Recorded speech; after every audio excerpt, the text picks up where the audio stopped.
Hi everybody, hope everybody's well. In this episode, I'm going to be talking about color blending. Now, there are two previous videos which I did in the early part of when the Flower Pro Ultimate Members Club was formed. One of them which is on dusting flowers, and then one which went through to general coloring. Now, since then, bringing out the measuring mold and some of the other things like my dusting powder range as well, this has enabled me to sort of be a little bit more specific about coloring. And so I'm going to talk about some sort of upgraded techniques for coloring paste and especially for flower making. So let's get started. So in episode 19, I showed how to do dusting coloring techniques, mainly with dusting powders, obviously to dust your flowers, and how to mix the dusting powders, adding cornstarch and things. And also in episode 28, I obviously went through color theory. So I actually sort of talked about different brands of color and how violet can be very, very different from brand to brand.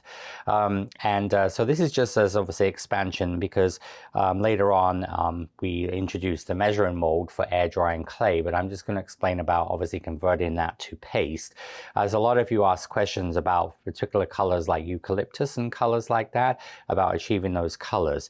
Also, of course, there is a video which goes on how to use the measuring mold, and so you can find that, and obviously the fundamentals of air drying clay, but there is the measuring mold video which go into more detail. And most of you probably have watched that video. So obviously with the measuring mold, the chart that comes in the measuring mold, and also this is a download, so if you don't have one of these you can download it, or if you lost this you could obviously download it. Remember, this does come in the packaging, so make sure you don't throw it away as some of our members have. So obviously this goes through the ombre colors, and as I said on the video I show how to create that, but the basics of it is this is the base colors of the Hearty air drying clay that Katy Sue sell. So there's black, brown, magenta, red, orange, yellow, green, dark green, and blue. So these are the base colors, all right? So these go through the colors here, the black, the brown, the dark green, the red, magenta, orange, yellow, and blue. So if you're wanting to use this for sugar, for air drying clay, obviously with like air drying clay, but if you wanted to use the same formulas in your sugar, in your Tylo's gum paste, flour paste, petal paste, flexi paste, you have the option, of course, of coloring to match these colors. All right, now it doesn't have to be exact, but the thing is, remember the intensity, like the ombre colors. So if your magenta is a little bit lighter, it would just mean through the board all of the colors will become a little bit lighter. But if you try and match to those colors, then that means you can use the same formulas, not only for your ombre, but also particularly for the greens, like the eucalyptus, the Dusty Miller color, which you'll be using for blue spruce, and then some of the other darker colors as well, and the limey greens. So this is a sort of really, really good way to mix this, and of course also going through to purples and dark reds and burgundy. So you use exactly the same formula, except instead of using the air drying clay, you're just going to be using a number 1 of white, and then whatever colors you're going to use of your color. Now, with most companies, a lot of companies have various colors of flour paste, all right? In the UK, this is the black, all right? So, for example, Renshaw have a Dahlia black. Now, we don't have that in the US, but I have a new black floral paste and flexi paste coming out in this color, all right? And of course, alternatively, if you don't have a sort of a pre-colored flour paste, gum paste, flexi paste, alternatively, you can just use paste or gel color or powder color. All right, because sometimes powder color is going to give you a more intense color. And remember, the advantage of doing powder color is the powder color doesn't change the consistency as a lot of gel would be. So for example, when I colored the brown, this brown here, using, for example, Pro Gels or Americolor gels, it just wouldn't go dark enough. So what I did is I used my chocolate brown dust and the chocolate brown dust, I used that with a 3-to-1 ratio. Now these will be on your download. So I did 3 parts of the brown to 1 part of black, all right? And so, because when I look at colors, of course, I've had a lot of experience with coloring things and having to work with clients where you're trying to match to a fabric. So, you know, generally I can look at a color and have an idea what it's going to use to achieve that. Now, in some of the other previous coloring, we've talked about the, obviously, color wheel, and this will help you as well, understanding, you know, like, I mean, of course, if you add red to orange, and again, sort of the sort of pumpkin color, you know, and this goes through, obviously showing you different colors, adding the primary colors. And so coloring wheels, you know, these again are very useful to use to have an idea about where you're going to get coloring from. But remember, coloring wheels are made for obviously printing and also for using things like acrylic paints and things like that. And sometimes they're going to be a different color to paste colors or gel colors. But so when you're coloring, you know, either look at what you have as far as, like, you know, a paste color, a gel color, or for example, a dusting powder, okay? Because you might have a dusting powder is going to give you exactly the right color. And but as I said, remember also dusting powders don't change the obviously consistency of the paste. And I'm going to show you how I use those, how I use mixing dusting powders in a moment. But anyway, so I used, so this is black. Now that's pretty much a standard color. And again, you can get black powder, or you can use, of course, black gel color. But remember, when you're making flowers, sometimes if you start adding a lot of liquid, like a lot of gel, it's going to change the consistency like it would for fondant as well. Now magenta, my flexi paste, the pink, the peony pink, that gives me pretty much a spot on color. All right, so peony pink is going to match the magenta air drying clay. Red, I'm using poppy red, but also, for example, Renshaw have a red in the UK. I think it's called Carnation Red, and we have the red US one as well. So this is the red Renshaw paste. And so I can match that color with pre-colored. And quite honestly, just like using colored fondant, pre-colored fondant or sugar paste, the advantage of buying it already done, it saves you a lot of time. And then we have orange, I have yellow. Again, those are pre-colored. These are actually some new flexi paste and floral paste in yellow and orange. So I have the orange and the yellow. These are new flexi paste, but again, Renshaw have yellow.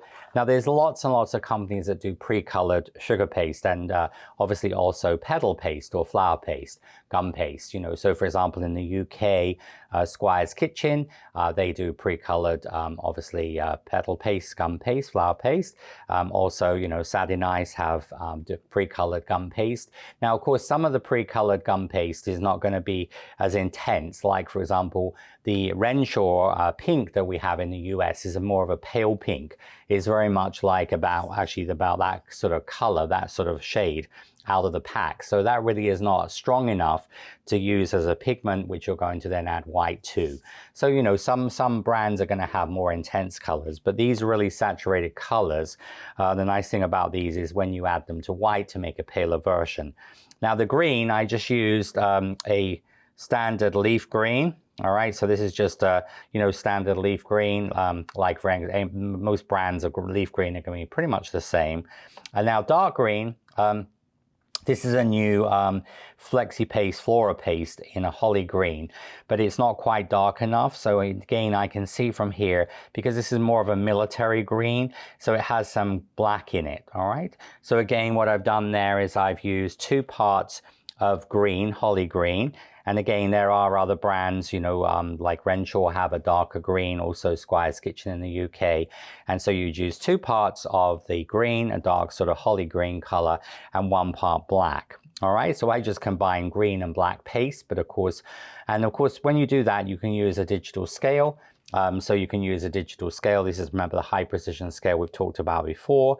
So you could do that in grams. So you could do like 20 grams of holly green and 10 grams of black pre-colored paste, or you could just take 10 grams of white and color it black and then add that to 20 grams of holly green, or however much you need. So, you know, and then of course also you can use the measuring mold. All right, so the thing is also I could use this measuring mold, the largest size here, which is more accurate than the size guide as far as when you feel this level, it's going to be exactly the same, whereas size guide might vary a little bit. but I could do 2 number 1s of dark green, like a holly green, and then 1 number 1 of black and combine them together. And then the last color here is blue, and I match this to the air drying clay. So you can see those colors are pretty much spot on, and had to play around a little bit with those. And what I did there is I used a 2-to-1. So I used the royal blue. So I used 2 parts royal blue and then 1 part navy blue. So not sure where my navy blue gone. It's gone. But the navy blue is again Rainbow Dust brand. There's lots of different companies do navy blue. So a 2-to-1 royal blue and navy blue. So these will be in the downloads, and this just gives you an idea. But if you don't have pre-colored paste, you just need to sort of make the colors as close as possible to these first colors, which are original, which are the colors, the base colors of the air drying clay. And then of course, then you can take your formula and use your formula. So if you're going to be making the eucalyptus sage color, you need a number 1 of white, number 5 of dark green, and number 9 of blue. So you would just take a number 1 of white and then a number 5 of dark green, and then a number 9 of the blue. And of course, you just need to have if this pre-colored, but if you're going to be using a lot of colors, you can make up a sort of 100 gram or 50 gram of this base color, and then just keep that at hand. So that is using, as I said, recreating the colors that we have in air drying clay and sugar. And this will enable you to make a lot of the colors to match what I've done in the classes and lessons and episodes, you know, so the burgundies, the purples. So when we made the dahlia, for example, using like the sort of some of the colors, the burgundies with an amount of white in there. So you can of course change the color saturation. And of course, if it's too dark, you just add white to that. But remember also keep a log, you know, keeping a little book or on your phone about when you color in, you know, what formula you use. But remember, as I said, you can use your digital scale or use your measuring mold. This works really, really well to give a very accurate, if you're doing a 2-to-1 or 3-to-1 ratio, you can use this. So next I'm going to talk about using the mixing up some colors. So when you're using powder colors, because sometimes powder colors are going to give you a different shade, and as I explained in the first segment, when I tried to match the brown to the color of the Hearty air drying clay brown, the dark brown, using a gel color just didn't give me a sort of a dark enough color. So I found like brown powder worked much better. And remember also the powder doesn't change the consistency.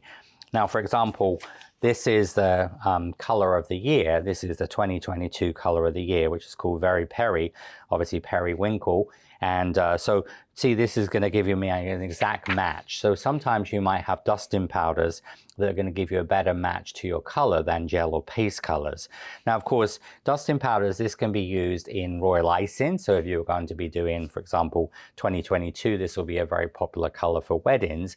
So if you were going to be doing some flooded royal icing cookies, you can use powder color to color royal icing. And of course, you can also use powder colors to color, for example, paste, gum paste, flour paste, flexi paste. Now, when you're using powders, usually remember powders, which you talked about in one of the earlier episodes, they're water and fat soluble. Okay, so powder colors can be diluted with water or made, as I said, a liquid product, or also fat. All right, so various vegetable shortening, vegetable fat. As I said, that is the best thing to use because again, you're not changing the consistency. So usually I take just a little bit of powder, a little bit of the shortening. I'm going to put it on my glove here, and I'm just going to mix it through. You can do this on the table as well, but often I would use it. You see what I'm going to do is, so the actual vegetable fat, this could be coconut oil, this could be, you know, Trex White Flora, this can be Crisco. But you see how you're going to, you just dissolve some of that. And then we take this into your, so you're taking this into your white paste. And I'm just going to mix this through. Now, of course, this is going to give me a dark color. This is flexi paste, so this is going to give me a dark periwinkle color.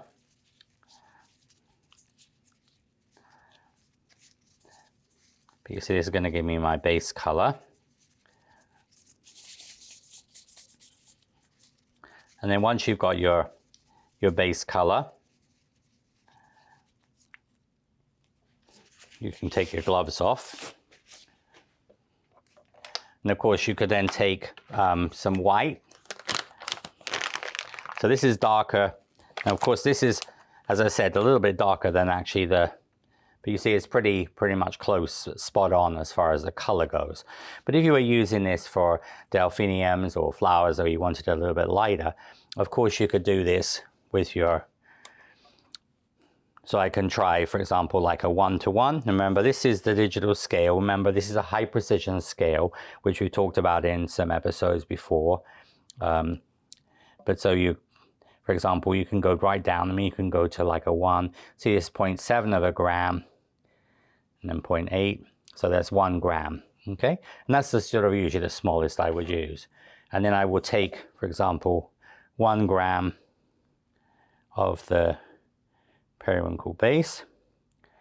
And of course, the only thing is you need to remember, if you make up a base color, you can of course use scaled weight, so you could scale the dust-in powder, but usually you just sort of make enough of your base color to use. So I've got a gram of each. All right, so that means it's a 1:1 ratio. And then you see I can put this and then feed this through. Now, of course, also we've discussed about light stability. You know, sometimes colors will fade a little bit. So usually what I would do a lot of time with color is I would take this color. You see this pretty much, as I said, gives me my color. All right, and so you can take this color, so that was a good color.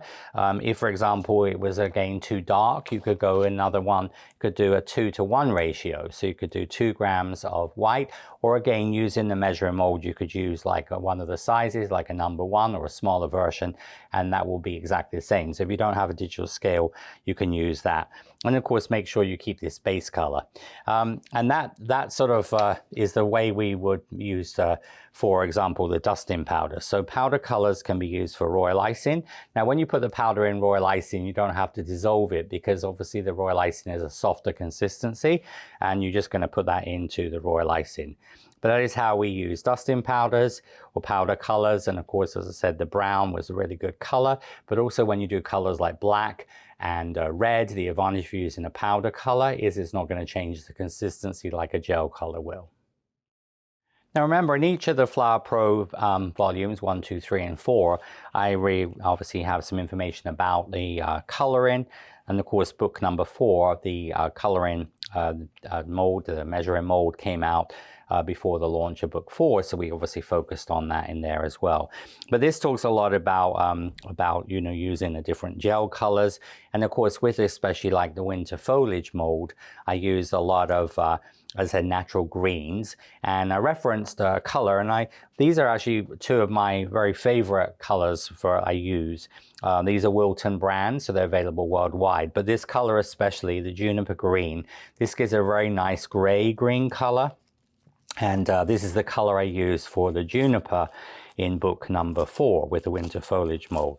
You see, so that gives you that lovely gray-green sort of sagey color, and that's perfect for like juniper. Now, for example, this past weekend I had this class here, so I used this for the juniper, which is up here. All right, so this is the juniper leaves up here, a nice gray-green color.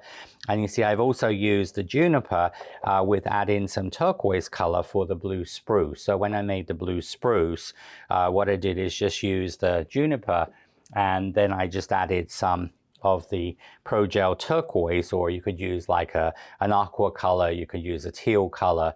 Again, there's many different brands, but the colors are fairly similar. But I've just added some, and you see add in then some of the turquoise color to that, has changed the color and give me that sort of blue spruce color. So sometimes it's just a question of trying things out and seeing what works best. But my general advice is always, you know, to use your high precision scale or use your measuring mold, because that's going to be a very accurate way. And once you calculated the formula, then you of course can then reproduce that time and time again, and just keep that information recorded somewhere, and you'll be able to use that to reproduce color. But of course, a lot of times when we do a project, as long as you have enough for that project, it doesn't matter when the next time you do a slightly different color, but you'll have a little bit of an idea about where you're going with that. But so in the books, you know, so that was in book 4, and of course in book 1 and in book 3, 2 and 3, again it sort of relates to the colors. So of course in this in the book here, I talked about using the eucalyptus sage. So I've talked about then use like forget-me-not blue, and then of course Pro Gel, and the Pro Gel gray. Pro Gel have a gray gel color. This is really nice because again that's going to sort of tone down your greens, and it's going to give a really nice obviously natural color to anything that's a little bit bright.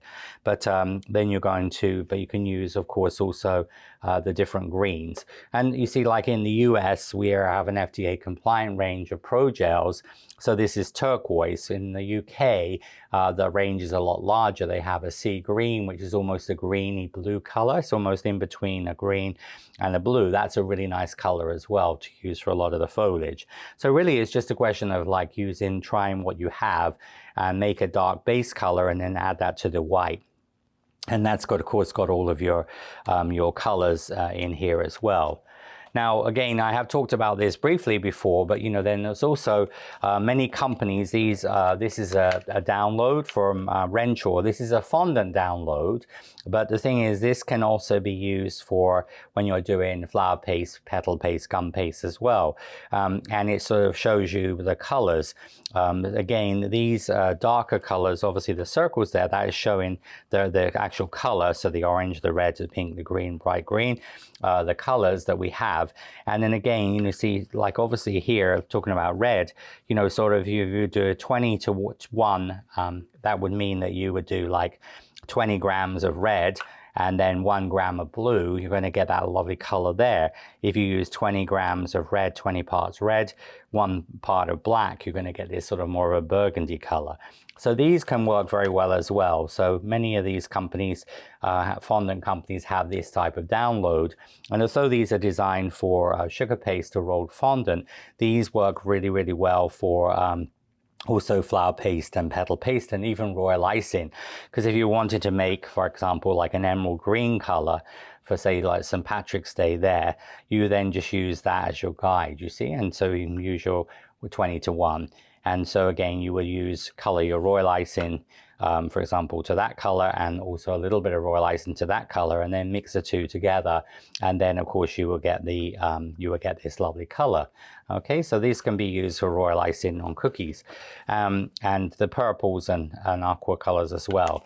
And then also remember ivory, you know, this is something again when we make sugar flowers. If you want a sort of a baby color or a softer color, let's say yellow, or you want a softer color on pink or a softer color on blue for roses or forget-me-nots or flowers like that. If you actually color your flower paste, petal paste, flexi paste a cream color, all right, so make a cream color, which we've done in quite a few projects in the club, and then you add your pink or your blue or your yellow to it, it's going to give you a much softer, it won't be as like acidic, like on a color like yellow. If I do a baby shower cake, I would use a little bit of ivory or a little bit of cream and then add my yellow to that, and that's going to give you a softer color. So when we're sometimes matching for flowers, you know, we're sometimes wanting a sort of softer color of a pink or a blue or yellow. If you actually put a little bit of the cream color or ivory in, and then you add the yellow, pink or blue, that is going to give a softer color. So coloring, blending colors is something that obviously some of you might have a problem with, but it's just a question of getting out all of your paste colors, gel colors, your dusting powders, and then just seeing what the sort of the shade you're looking for. Because remember, you could use a eucalyptus dusting powder instead of using like a blue, a gray, green colors mixed together. So really a lot of it is going to depend on what you have, all right? And also, as I say, using color wheel, but also using a more of a mathematical approach to it. Using your measuring mold is a little bit more accurate than the size guide, because when we measure on the size guide, it could vary a little tiny bit when you make a regular size. But the measuring mold, when you fill it level, use the flexi scraper, it's going to mean every time you're going to get a consistent size. So use that. Remember things like I've shown you, using dusting powders or powder colors instead of gel paste colors. It's not going to make your paste as saturated and sticky for when you're making certain flowers.